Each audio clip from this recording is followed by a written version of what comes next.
Come with me on a journey, not through the vast, cold emptiness of space, but through the rich, vibrant tapestry of human history.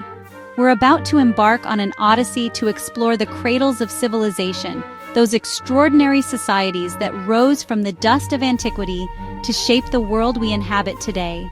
From the Fertile Crescent, where the first words were etched into clay, to the soaring pyramids that kiss the Egyptian sky, we will traverse continents and millennia.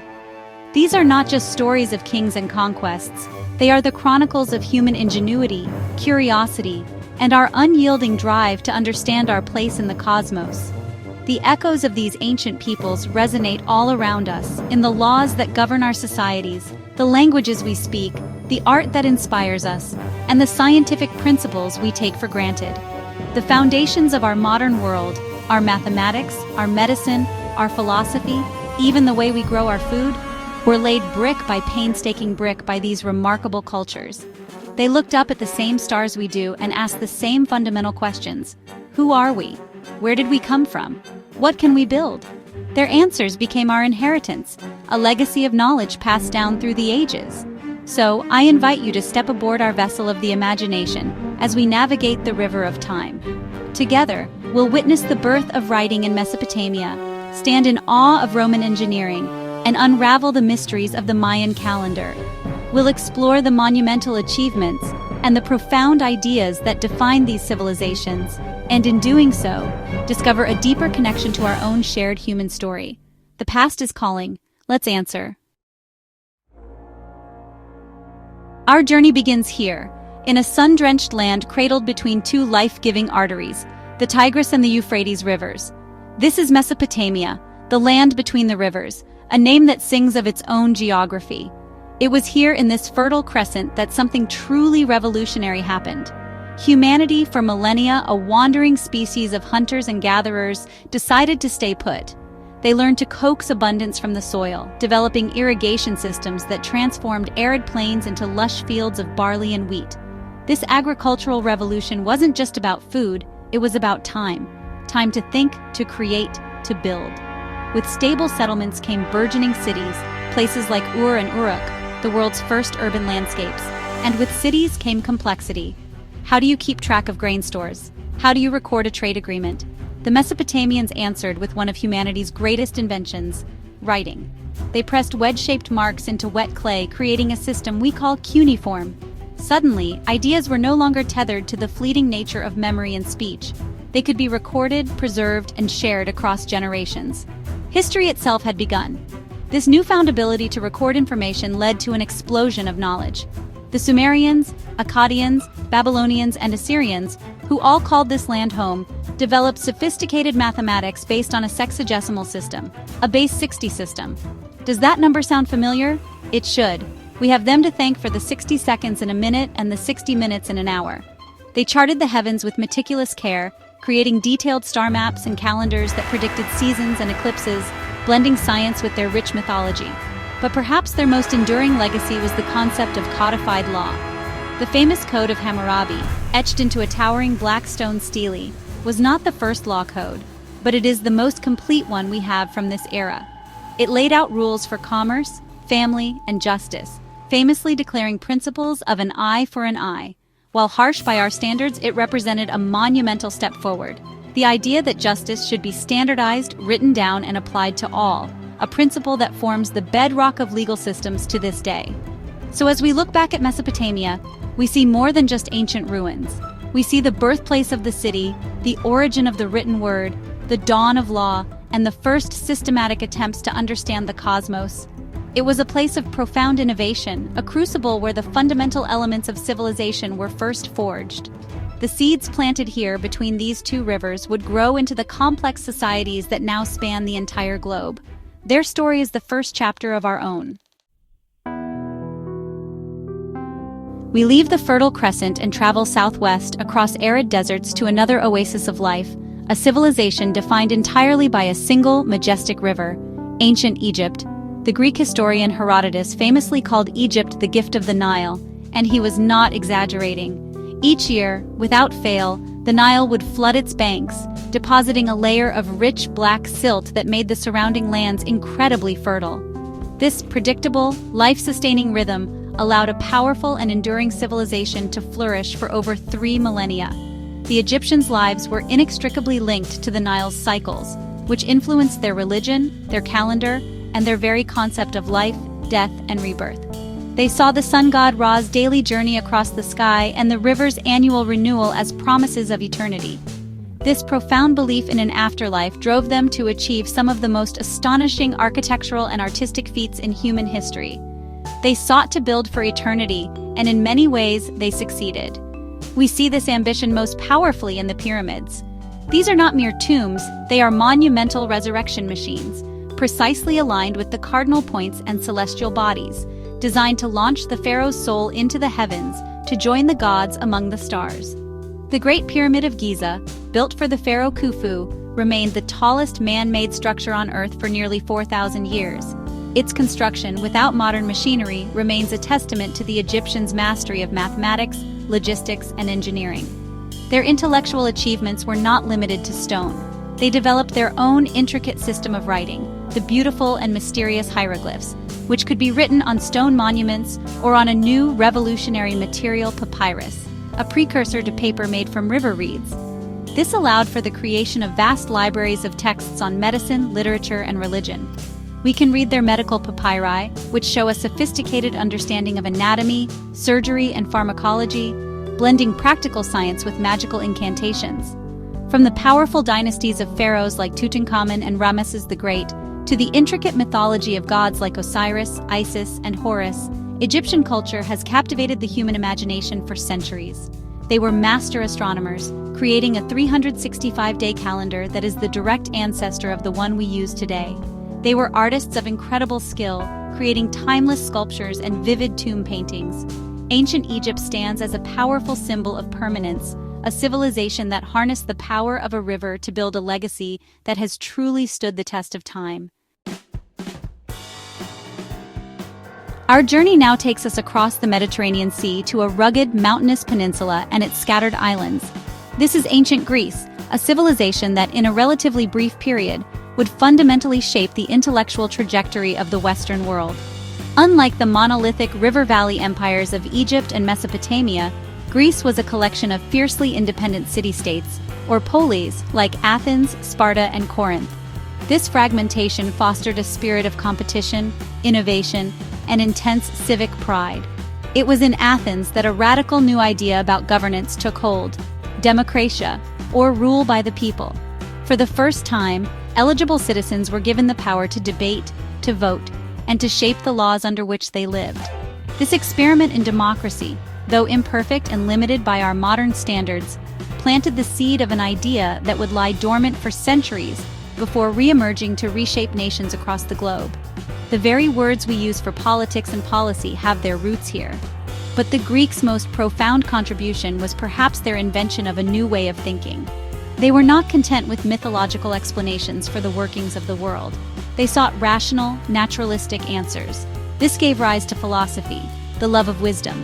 Thinkers like Socrates, Plato, and Aristotle wrestled with the biggest questions of existence.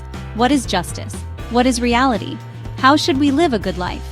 Their inquiries laid the foundations for logic, ethics, political science, and metaphysics. This spirit of inquiry extended to all fields.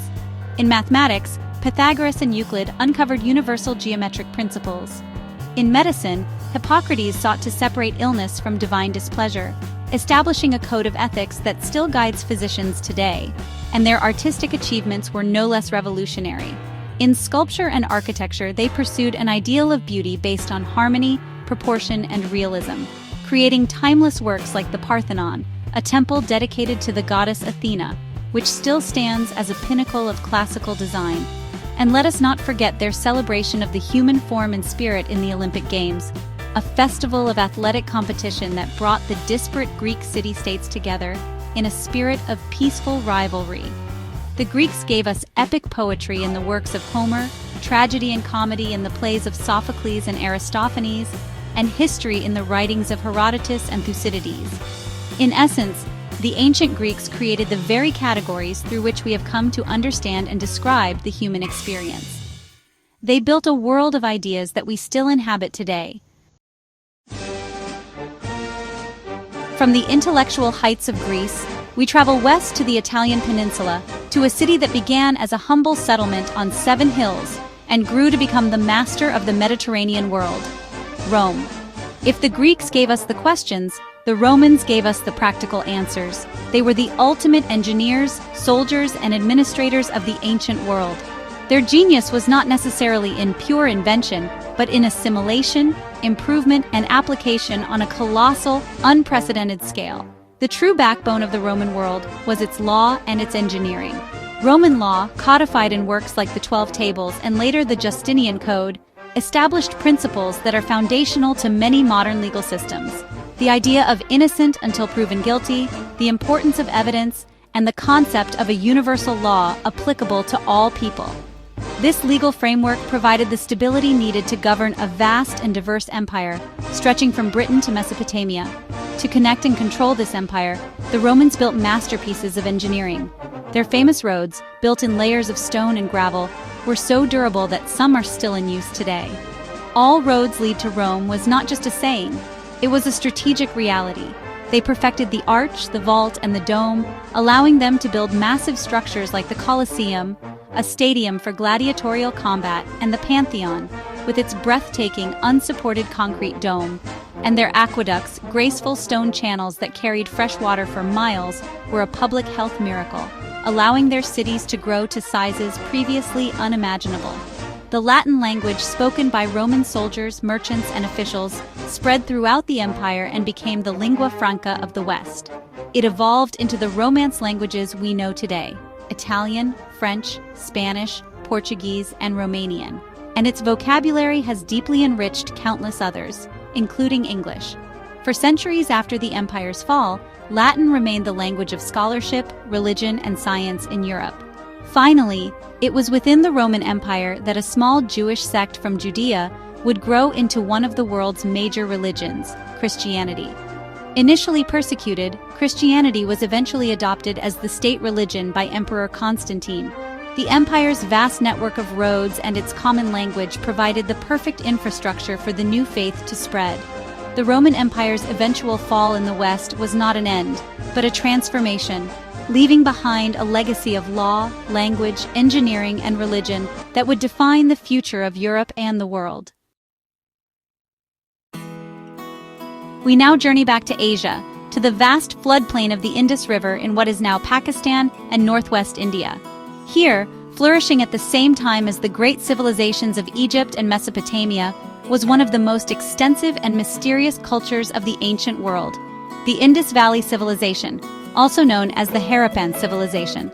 For thousands of years, their story was lost to history, buried beneath the earth, until their rediscovery in the 1920s. What archaeologists unearthed was astonishing. They found meticulously planned cities like Mohenjo-Daro and Harappa, laid out on precise grid systems. This suggests a powerful central authority and a deep understanding of urban planning.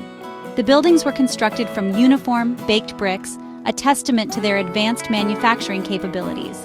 There were no grand palaces, monumental temples, or lavish royal tombs like those in Egypt or Mesopotamia.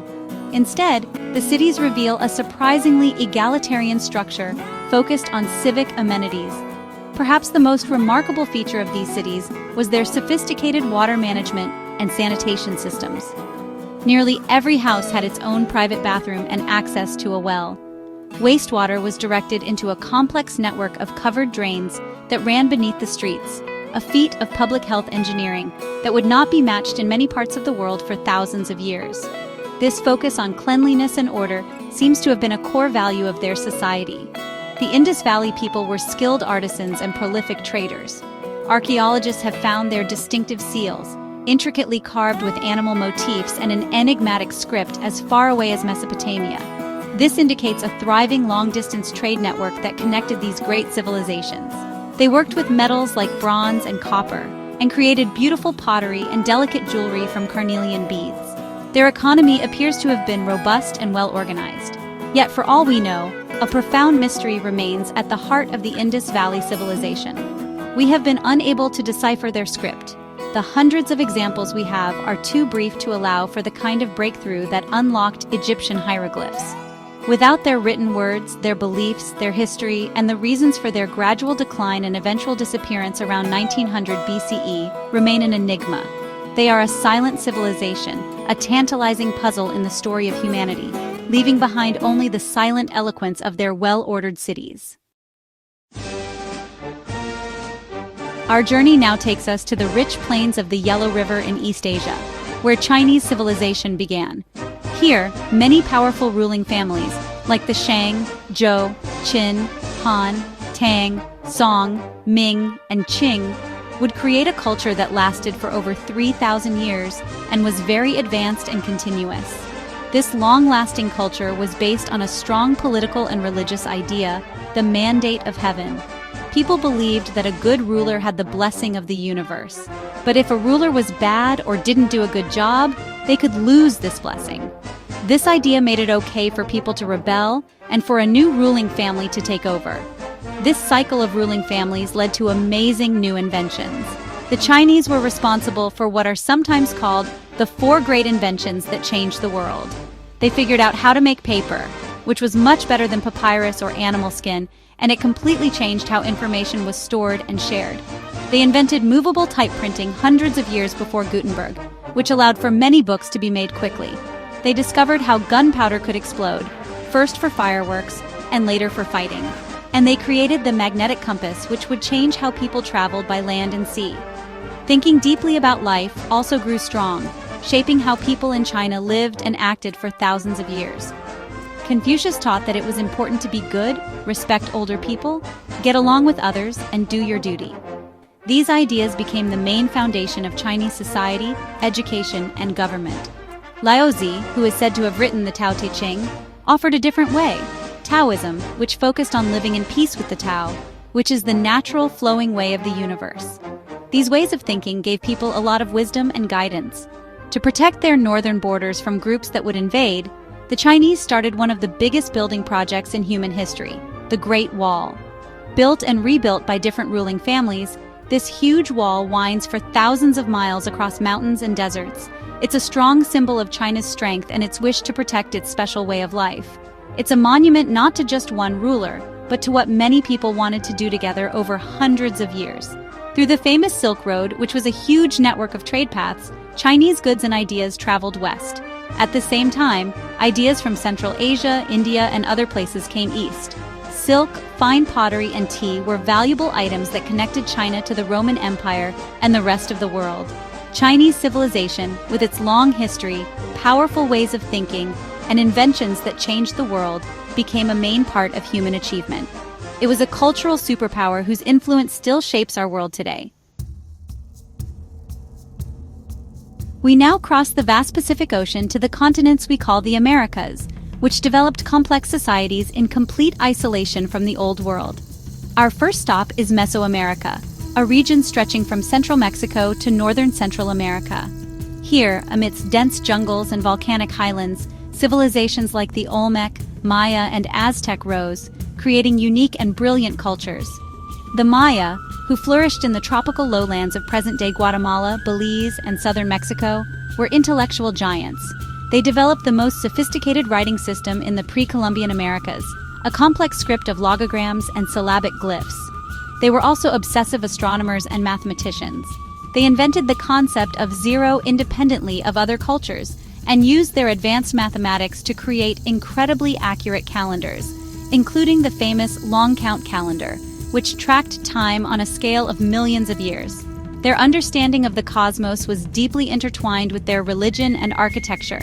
They built towering temple pyramids, like those at Tikal or Chichen Itza, which were precisely aligned to celestial events, like the solstices and equinoxes. On certain days of the year, the play of sun and shadow on these structures would create dramatic effects, like the serpent of light slithering down the steps of the Pyramid of Kukulkan. These were not just buildings, they were cosmic clocks. Further north, in the Valley of Mexico, the Aztecs, or Mexica, built their magnificent capital city, Tenochtitlan, on an island in the middle of a lake. It was a marvel of engineering, a bustling metropolis of canals, causeways, and floating gardens, with a massive ceremonial precinct at its heart. The Templo Mayor, their great twin temple pyramid, was the center of their universe, dedicated to the god of war, Huitzilopochtli, and the god of rain, Tlaloc. The Aztec religion was dominated by a belief that the gods needed human sacrifice to keep the sun in the sky and the world in balance. This led to large-scale ritual sacrifices that were a central part of their statecraft and worldview, a practice that horrified the Spanish conquistadors who would eventually bring their empire to a brutal end. Despite this, the Mesoamerican civilizations represent a completely independent flowering of human genius, a testament to our species' innate drive to create order, understand the cosmos, and build monumental societies. From the jungles of Mesoamerica, we travel south, along the spine of the Andes Mountains, which, by the way, is the second highest mountain range in the world. In this challenging, high-altitude environment, another great American civilization emerged, the Inca Empire. In a remarkably short period, the Inca forged the largest empire in the pre-Columbian Americas, a domain they called Tawantinsuyu, the land of the four quarters, stretching all the way from modern-day Colombia to Chile. The Inca were master organizers and engineers, adapting brilliantly to the harsh Andean landscape. To feed their massive population, they developed a system of terraced farming, carving step-like plots called andenes into the steep mountainsides. These terraces prevented soil erosion, maximized sun exposure, and allowed them to cultivate crops like potatoes, maize, and quinoa at altitudes where it would otherwise be impossible. This ingenious agricultural system was, honestly, the foundation of their empire. To unite their vast and rugged territory, the Inca built an extraordinary road network, spanning over 25,000 miles. These roads, complete with bridges, tunnels, and rest stops, traversed treacherous mountain passes and arid coastal deserts, allowing armies, messengers, and goods to move swiftly across the empire. A relay system of runners called chasqui could carry messages over 150 miles in a single day, a communication network faster than anything in Europe at the time. One of the most fascinating aspects of Inca civilization is that they managed this complex empire without a system of writing. Instead, they used a unique device called a quipu. These were collections of knotted strings, where the type of knot, its position, and the color of the string all encoded information. While we know they were used for accounting and census data, tracking population, livestock, and grain stores, some scholars believe they may have also recorded stories and histories, a form of three-dimensional, tactile writing we are still trying to fully understand. The Inca worshipped the sun god, Inti, and their emperor, the Sapa Inca, was considered his living son. Their most sacred sites, like the stunning mountaintop citadel of Machu Picchu, really demonstrate their incredible stonework. They were masters of ashlar masonry, cutting massive stones so precisely that they fit together without mortar, like pieces of a puzzle. The Inca Empire stands as a powerful example of human adaptation and administrative genius, a society that tamed one of the world's most formidable landscapes through sheer ingenuity and collective effort. Our journey now takes us back to the Old World, to a period when much of Europe was mired in the so-called Dark Ages. A new, vibrant civilization, inspired by the teachings of the Prophet Muhammad, was experiencing a spectacular golden age. From Spain to Persia, the Islamic world became the planet's undisputed center for science, philosophy, and culture. This era was not just about conquest, but about an insatiable curiosity and a profound respect for knowledge. At the heart of this intellectual flourishing was the city of Baghdad and its legendary Bait al-Hikmah, the House of Wisdom. This was more than a library. It was a translation center and academy where scholars from different cultures and faiths, Muslim, Christian, and Jewish, collaborated. Their mission was immense, to gather all the knowledge of the ancient world, from the Greeks, the Persians, and the Indians, and translate it into Arabic.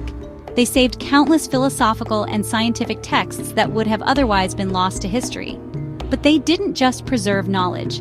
They built upon it, making revolutionary advances of their own.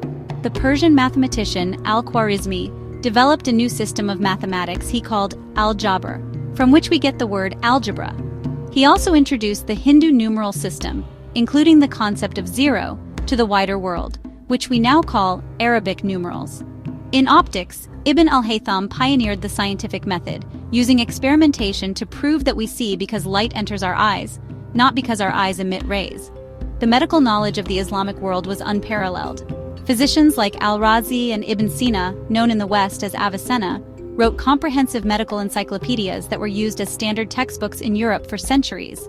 They established the first true hospitals, which offered free care to all, and developed advanced surgical techniques and pharmacological knowledge.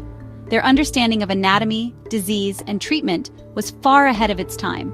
This golden age also produced breathtaking art and architecture, characterized by intricate geometric patterns, flowing calligraphy, and magnificent domes and arches, as seen in the Great Mosque of Cordoba or the Alhambra Palace. They perfected technologies like distillation, creating perfumes and alchemical processes. The Islamic Golden Age was a critical bridge in human knowledge, a brilliant beacon of learning that not only preserved the wisdom of the ancients, but also lit the way for the European Renaissance that would follow. For our final destination, we journey to an archipelago in the Far East, a nation of islands whose relative isolation allowed it to develop a truly unique and distinctive culture. Japan.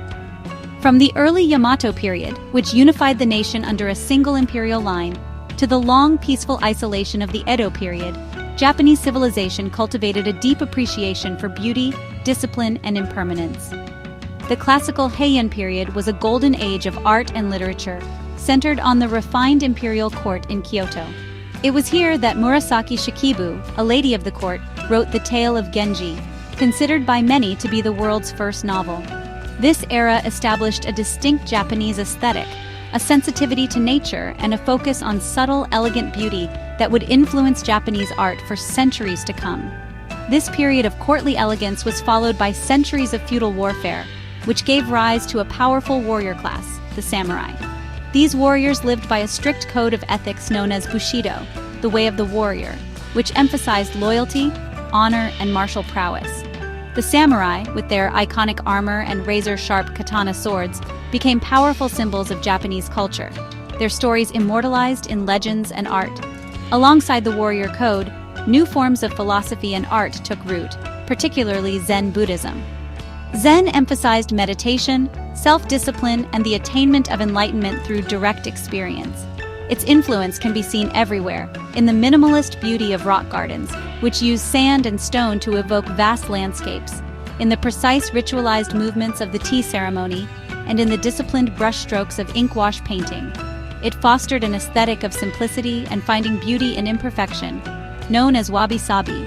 During the Edo period, Japan's rulers enforced a policy of near-total isolation from the outside world for over 200 years. This peaceful era allowed for a flourishing of popular culture. The merchant class grew wealthy, and new art forms like ukiyo-e woodblock prints, which depicted scenes from everyday life, and the concise, evocative poetry of haiku became immensely popular. This long period of introspection solidified many of the cultural traditions we now recognize as uniquely Japanese, creating a civilization that masterfully blends the fierce discipline of the warrior with the serene contemplation of the philosopher.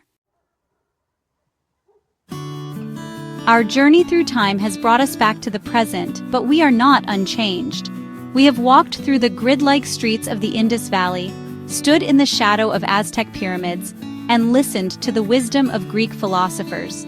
The story of these ancient civilizations is not just a collection of historical facts. It is the epic of our own origins. The legal principles of Rome, the mathematical genius of Mesopotamia, and the inventions of China are not relics of a dead past. They are the living, breathing foundations of our interconnected global society, the invisible architecture that shapes our daily lives. From the 60-second minute to the paper in our books, from the democratic ideals we cherish to the agricultural techniques that feed our planet, we are the inheritors of this vast and varied legacy. Each of these cultures offered a unique solution to the universal human challenges of survival, community, and meaning. They looked at the stars, at the earth, at each other, and built worlds of breathtaking complexity and beauty. Their triumphs and their failures, their wisdom and their mysteries, are all part of the collective human story, a story that is still being written. As we stand here at this point in the cosmic calendar, we are the custodians of their legacy and the ancestors of future generations. What will they say of us? Now I want to hear from you. Which of these incredible civilizations fascinates you the most? Was it the engineering might of the Incas, the philosophical depth of the Greeks, or the mysterious silence of the Harappans? Let me know in the comments below. And if you enjoyed this journey through our shared past, be sure to subscribe and join us for more explorations into the wonders of our world. Keep looking up.